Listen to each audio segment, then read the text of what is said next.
السلام عليكم ورحمة الله تعالى وبركاته. halkaad iga daawanaysid waa Abna Official. magacaygu waa Abdiraxmaan. fadlan channelka haddii aad ku cusub tahay subscribe saar si ay ku soo gaaraan muuqaalada xiga. Abna waa channel aan ugu talagalay inaan ku soo gudbiyo fikradaha ganacsiga, la talin ganacsi, sidoo kale shirkadaha ay shakhsiyaadka guuleystay iyo sidoo kale shakhsiyaadka guuldareystay iyo kambaniyada guuldareystay. wax alla wixii la halmaala ganacsiga inaan ku soo gudbiyo ayaan ugu talagalay. fadlan channelka haddii aad ku cusub tahay subscribe saar si ay ku soo gaaraan muuqaalada xiga insha Allah. muuqaalkan waxaan kaga sheekeynaynaa qisada Ritesh Agarwal. waa wiil dhalinyaro ah oo u dhashay dalka Hindiya. Ritesh wuxuu ku dhashay Bisam Kotak, magaalada Odisha ee dalka India. wuxuuna ku soo barbaaray magaalada loo yaqaan ama tuulada loo yaqaan Titikara. qoyskiisa waxay lahaayeen dukaan yar. markuu jiray 13 sano wuxuu bilaabay iibinta kaararka simkaarada. wuxuu ka qalin jabiyay dugsiga sare ee loo yaqaan St John's. qoyskiisa waxay ahaayeen qoys faqiir ah. wuxuu go'aansaday inuu magaalo ka tago asagoo wacd ku maray inuu horumar sameyn doono. wuxuu soo aaday magaalada Delhi si uu ugu dhigto jaamacad. wuxuu iska diiwaangeliyay kulliyadda injineeriyadda. wuxuu iska diiwaangeliyay qaybta coding-ka ama wax loo yaqaan programka sida coding inuu website-yada iyo HTML-kaas iyo JavaScript waxyaabahaas loo wax ku dhiso inuu barto. wuxuu ka diiwaangashanaa barnaamijka caalamiga ah ee ay bixiso jaamacadda London ee lagu magacaabo ama taabagelinayay iskuulka ganacsiga iyo maaliyadda ee Hindiya.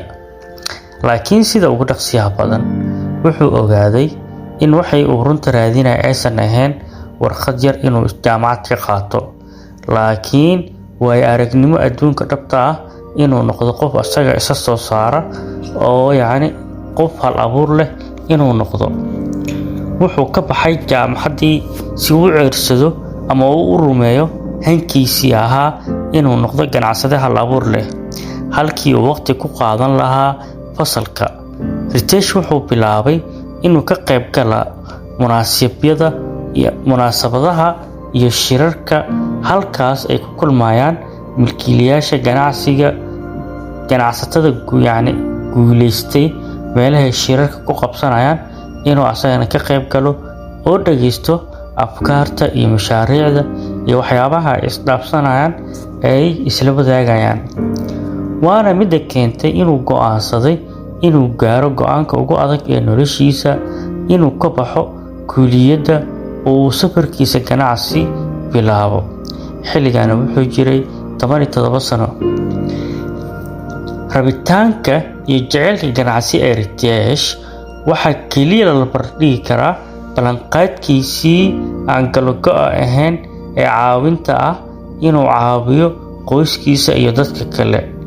markii uu arkay inay dhibaato ka dhex jirto hankiisa iyo in culaysyo ama waxyaabo badan ay xanimayaan inuu hirgeliyo mashruuciisa, wuxuu ogaaday in sida ugu dhaqsiyaha badan ay tahay in xalka ugu macquulsan oo uu ku talaabsan karo inuu raadiyo.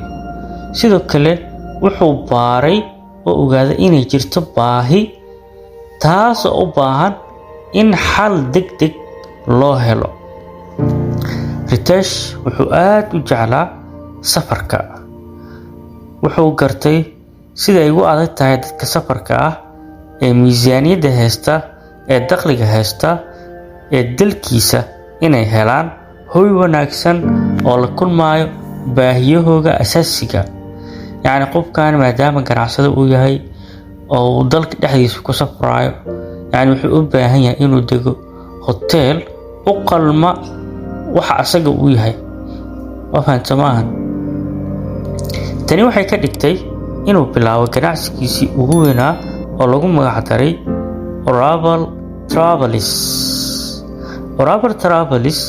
waxay ka shaqeynaysaa inay dadka ka caawiso inay iska diiwaangeliyaan hoteelada si online ah, wax loo yaqaan online booking.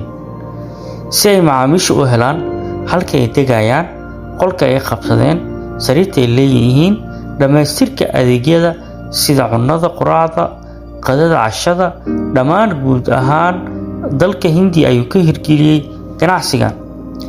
Ritesh wuxuu rumaysan yahay in uu maamulo shirkadiisa ma ahan ganacsade ahaan in uu wax ka raadiyo, laakiin macaamiil ahaan marka hore inuu qanciyo macaamiisha, iyo sida kaliya ee lagu sameeyo taas ay tahayna in lagu shaqeeyo miisaaniyad adag oo budgetkeedu aad u yaraa. Wuxuu bilaabay inuu hubiyo hoteelo cusub ilaa uu qabtay hoteelo badan, ku dhawaad ay yaalaan 100 sariir oo dhammaystiran ay u dhammaystiran yihiin adeegooda. Waxay ahayd waqtigan in ay soo ibabaxday ama soo boodbaxday arrinta dhabta aysan ahayn oo keliya helitaanka hoteelo la awoodi karo oo Hindi ah, laakiin taa beddelkeeda tayada adeegyada oo liidata. Mar waliba oo arrinta ku sii dhaqaaqayo wuxuu garanayay levelka hoteelada dalkiisa ay yihiin service-koodu aad u liita. mar waliba wuxuu wax ka baranayay culeysyada iyo dhibaatada ka jirta. Ritesh wuxuu ogaaday in dadka safarleyda ee lacagta haysta ay badanaa ku qasban yihiin inay u baahan yihiin waxyaabaha daruuriga ah sida qaboojiyaha, wifi-ga, cuntada, joodariga iyo sariir fiican oo ay ku raaxaysan karaan iyo wixii la mid ah. Wuxuu ogaa in dhibaatooyinka si fudud lagu hagaajin karo iyadoo la adeegsanayo qaabeynta tiknoolajiyadda. wax kaliya u baahnaa waxay ahayd lacag. dhanka kale, Oracle Travelis waxay ku dhibaatoonayeen inay sii socoto oo ay shaqeyso, waayo qaabka ganacsiga cusub ma ahayn mid ku habboon ama la jaanqaadi kara suuqa Hindiya. Ritesh waxa ugu haray akoonkiisa bangiga kaliya 30 rupees oo lacagta Hindiga ah. Markuu ku fakiray inuu xirxiro ama uu ganacsigiisa ka laabto, ma uusan ogeyn inay ku qaadanayso toddobaadyo kaliya nasiibkiisa inuu isbedelayo. Ritesh wuxuu go'aansaday inuu naftiisa siiyo fursad kale halkii uu ka tanaasuli lahaa. Wuxuu ka shaqeeyay dib u soo celinta qaabkiisii ganacsiga asalka ahaa ee Oracle Travelis. wuxuuna fikirkiisa ganacsiga u gudbiyay Thiel Fellowship. Thiel Fellowship waxay bixiyaan barnaamij 2 sano ah oo u saamaxaya ardayda jaamacadaha iska dhaaftay ee da'yarta ah inay helaan deeq 100,000 oo lagu talagalay dhismaha ganacsigooda. wuxuu noqday qofkii ugu horeeyay ee Aasiyaan ah oo loo xusho deeqdan ama la siiyo hadiyadan. Tani waxay sidoo kale ka dhigan tahay helitaanka fursad lagu barto wax badan. Sanadkii 2013, Oracle Travelis ayaa dib loo bilaabay ayadoo xambaarsan magac cusub Oyo. qaabka cusub wuxuu ka caawiyay ka qayb qaadashada milkiilayaasha hoteelada yaryar iyo kuwa madax bannaan inay horumariyaan tayada adeegyadooda iyadoo loo marayo casriyeyn waaweyn iyo mid yar. Tani waxaa ka mid ah soo xulashada joodariyaal, sariiro tayo sare leh iyo habeenta qolal casri ah. Ritesh wuxuu qaaday hal talaabo oo dheeri ah, wuxuuna taageeray hoteeladan meelaha ay ka mid yihiin taageerada macaamiisha, maareynta dakhliga iyo kireynta hoteelada si qaab online ah.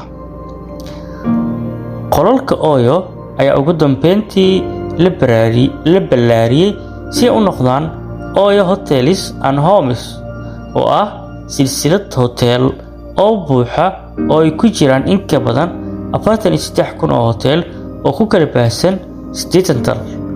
Ritesh wuxuu sii waday inuu helo abaalmarino iyo aqoonsi badan oo ay ka mid yihiin abaalmarinta ganacsatada adduunka. xitaa waxaa lagu soo bandhigay jariirada caanka ah ee Forbes, kaas oo lagu uu ku guuleystay ama uu ka mid noqday liiska ganacsatada yaryar ee 30 sano ka yar, asagoo kaalinta labaad ka galay. sanadkii 2027 sano jirkii Ritesh Agrawal ayaa loo qiimeeyay hantidiisa inay tahay 1.1 bilyan oo lacagta dollarka Mareykanka ah, taasoo ka dhigtay inuu noqdo bilyaneerka labaad ee da'da yar ah ee isaga naftiisa wax ka samaystay adduunka oo asaga meel iska soo saaray.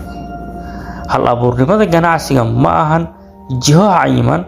hal abuurnimadu waa inuu qofku wadaa barashada waxyaabo cusub iyo horumarinta aqoontiisa iyo xirfadihiisa. casharada laga bartay sheekadan: raadi dhibaato weyn oo ka fikir sida aad u xalin karto. qiimee aqoontaada. sii wad barashada ku saabsan goobta aad jeceshahay oo qabiir ku noqo waxa adiga aad xiiseynaysid inaad baratid. awood u lahow inaad aqbasho qaladaadkaaga, sidoo kale awood u lahow hagaajintooda. shaqo adag iyo dulqaad ayaa runtii muhiim u ah in la guuleysto.